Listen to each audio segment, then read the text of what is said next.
ইরানের সঙ্গে চুক্তির প্রস্তুতিতে তেহরানে রুশ প্রতিনিধি দল। উভয় দেশের মধ্যে একটি ব্যাপক সহযোগিতা চুক্তি স্বাক্ষরের প্রস্তুতি হিসেবে এই সফর হচ্ছে। রুশ রাষ্ট্রীয় বার্তা সংস্থা তাসের এক প্রতিবেদনে জানা যায়, ইরানের পররাষ্ট্র মন্ত্রণালয়ের মুখপাত্র ইসমাইল বাঘাই জানিয়েছেন, রাশিয়া ও ইরান আগামী জানুয়ারিতে দ্বিপাক্ষিক সফরের সময় চুক্তি স্বাক্ষরের জন্য তারিখ নির্ধারণে কাজ করছে। ইউক্রেন যুদ্ধে জড়িয়ে পড়ার পর থেকে রাশিয়া যুক্তরাষ্ট্র বিরোধী ইরান ও উত্তর কোরিয়ার মতো দেশের সঙ্গে ঘনিষ্ঠ সম্পর্ক গড়ে তুলেছে। অক্টোবরে রুশ পররাষ্ট্রমন্ত্রী সের্গেই ল্যাভরভ জানান, মস্কো ও তেহরান প্রতিরক্ষা সহযোগিতা বাড়াতে একটি চুক্তি স্বাক্ষরের পরিকল্পনা করছে।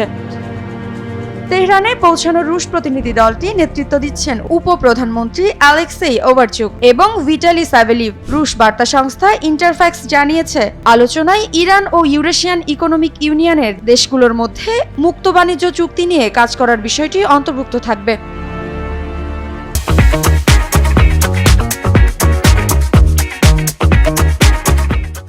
যুক্তরাষ্ট্র গত সেপ্টেম্বরে ইরানের বিরুদ্ধে রাশিয়াকে ব্যালিস্টিক ক্ষেপণাস্ত্র সরবরাহের অভিযোগে অভিযুক্ত করেছে। এসব ক্ষেপণাস্ত্র রাশিয়া ইউক্রেনের বিরুদ্ধে ব্যবহার করছে বলে দাবি করা হয়। এই কারণে যুক্তরাষ্ট্র বেশ কয়েকটি জাহাজ ও কোম্পানির ওপর নিষেধাজ্ঞা আরোপ করে। তবে তেহরান এই অভিযোগ অস্বীকার করেছে।